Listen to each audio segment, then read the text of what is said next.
Master minds commerce చదవాలనుకునే 10th inter విద్యార్థుల తొలి ఎంపిక.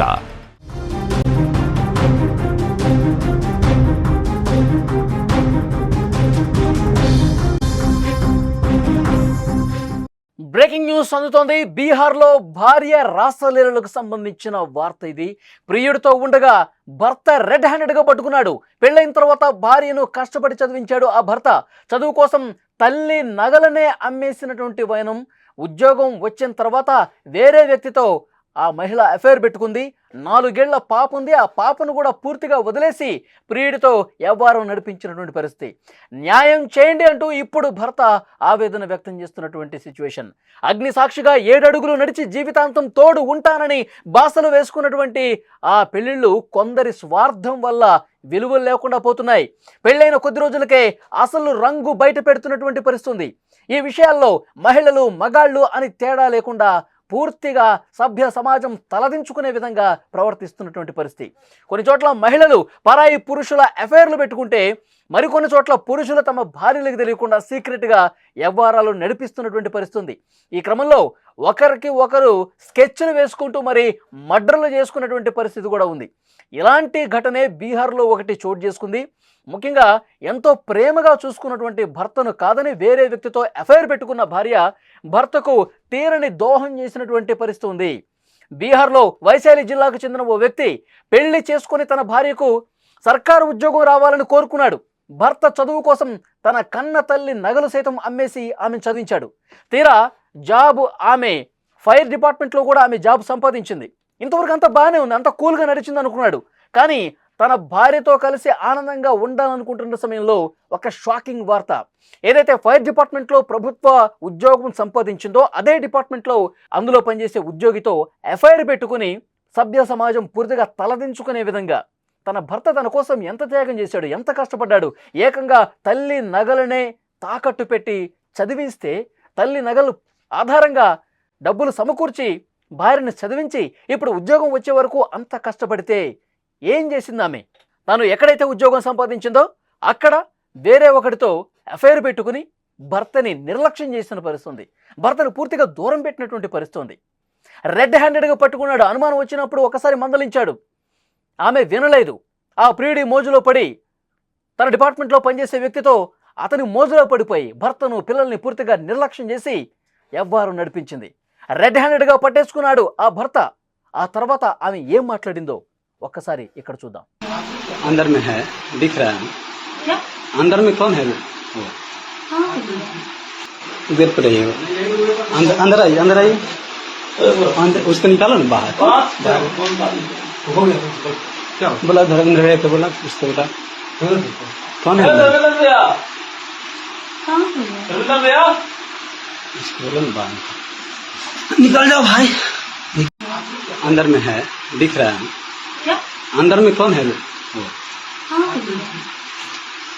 उधर पर है वो. अंदर आई, अंदर आई. अंदर उसको निकालो ना बाहर. हो गया क्या? बोला धर्मेंद्र भैया को बोला, उसको बोला.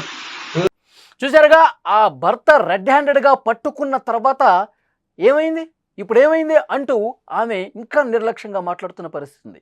ఎవరున్నారు ఇక్కడ, ఏం జరుగుతుంది, ఎందుకు వచ్చావు, ఇది ఆమె మాట తీరు. రెడ్ హ్యాండెడ్గా భర్తకి దొరికిపోయిన తర్వాత కూడా ఆమె ఏ విధంగా మాట్లాడుతుందో మనం చూసాం. అంటే పూర్తిగా సమాజంలో ఏ విధంగా బతకాలో కూడా పూర్తిగా అంటే అందరూ చూసే వాళ్ళందరూ కూడా ఇలాంటి మహిళలు కూడా ఉన్నారా? ఇలాంటి మహిళలు ఇంత బరి తెగించి తన భర్తకి ఇంత అన్యాయం చేసి మోసం చేస్తున్నటువంటి మహిళలు ఉన్నారా? ఇది అందరూ క్వశ్చన్ చేస్తూ ఉన్నటువంటి పరిస్థితి. ఇంకా ఏమీ తెలియనట్టు నా ఇష్టం వచ్చినట్టు నేను చేస్తా, అడగటానికి నువ్వెవరు, అసలు ఇక్కడ ఏం జరుగుతుందని, నువ్వు ఎందుకు వచ్చావు, ఇలా మాట్లాడుతున్నారంటే నిజంగా మహిళలు దారుణాతి దారుణంగా విచక్షణ పూర్తిగా కోల్పోయి మనం అసలు ఏం చేస్తున్నామో కూడా తెలియకుండా ప్రియుడి మోజులో పడి చాలా దారుణంగా ప్రవర్తిస్తున్నటువంటి పరిస్థితులు ఈ మధ్యకాలంలో మనం చాలా చూసామండి. సోనం వ్యవహారం మనం చూసాం. హనీమూన్కని తీసుకెళ్ళి హనీమూన్ మర్డర్ కేసు చూస్తే నిజంగా ప్రపంచమే షాక్ అయిపోయింది. పెళ్లి చేసుకున్న నెల రోజుల్లోపే మేఘాలయకి హనీమూన్కి తీసుకెళ్ళి ఒక లోయలో పడేసి చంపించేసింది. తర్వాత కిడ్నాప్ డ్రామా ఆడింది. ఎవరు నన్ను కిడ్నాప్ చేసి ఎక్కడో వదిలేశారు, నాకేం సంబంధం లేదు, నాకేం తెలియదు, నా భర్త ఏమైపోయాడని చెప్పి నంగానాచి కబుర్లు చెప్పింది. పోలీసులు దర్యాప్తు చేస్తే ఒక సుపారీ గ్యాంగ్కి డబ్బులు ఇచ్చి మరీ మర్డర్ చేసినటువంటి పరిస్థితి ఉంది. పాపం రఘువంశీ, సోనంని పెళ్లి చేసుకున్నటువంటి వ్యక్తి రఘువంశీ, వ్యాపారవేత్త, సమాజంలో మంచి పేరు ప్రఖ్యాతులు ఉన్నటువంటి వ్యక్తి. సోనంని చాలా బాగా చూసుకుంటాను పెళ్లి మండపంలో చెప్పాడు. ఆ వీడియో మనం చూసాం.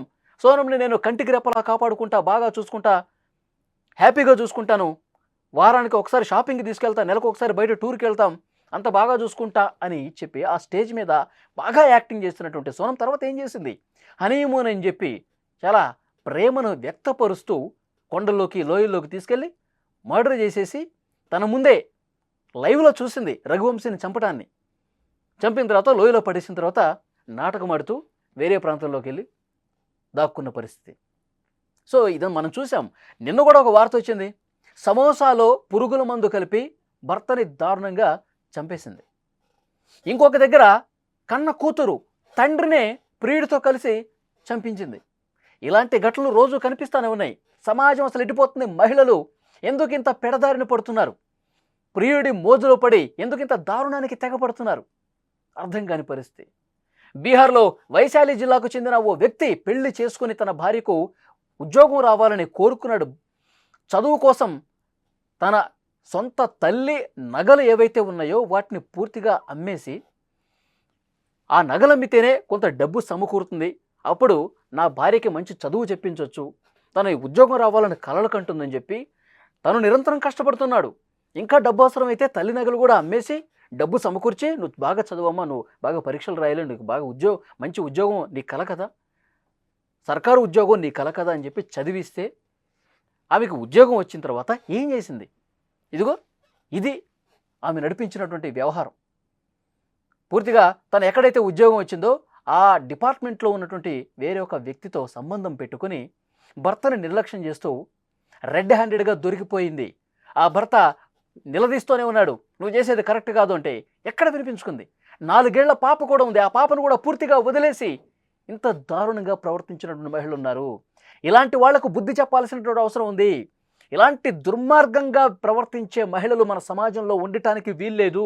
సోనం విషయంలో కూడా సోనం బ్రదరే చెప్పాడు, ఉరి తీసేయండి సోనంని అన్నాడంటే మహిళలు ఆ కుటుంబానికి ఎంత కళంకం తీసుకొస్తున్నారన్నది కూడా ప్రత్యక్ష ఉదాహరణగా కనిపిస్తోంది. ఇలాంటి ఉదాంతాలు జరుగుతూనే ఉండండి. అంటే ప్రియుడి మోజులో పడిపోయి, కామంతో కళ్ళు మూసుకుపోయి, మనం ఏం చేస్తున్నామో కూడా తెలియకుండా కుటుంబాన్ని వదిలేసి, మన కోసం మనకు కనిపించిన వాళ్ళని, మనతో 7 అడుగులు వేసి నడిచిన వాళ్ళని, జీవితాంతం ఉంటానని చెప్పి బాసలు చేసిన వాళ్ళని నిలువున నట్టేట ఈ విధంగా ముంచేస్తున్నటువంటి పరిస్థితి ఉంది. కాబట్టి ఇలా ఆలోచన, ఇలాంటి మైండ్ సెట్ ఉండటం మహిళలకు మళ్ళీ మళ్ళీ మళ్ళీ ఇలాంటి ఆలోచన ఇంకా ఏ మహిళకి రాకుండా ఉండాలంటే చాలా కఠినంగా వ్యవహరించాల్సిన అవసరం ఉంది. చాలా కఠినమైనటువంటి చట్టాలు, సెక్షన్లు పెట్టి జైల్లో వేయాల్సినటువంటి అవసరం ఉంది.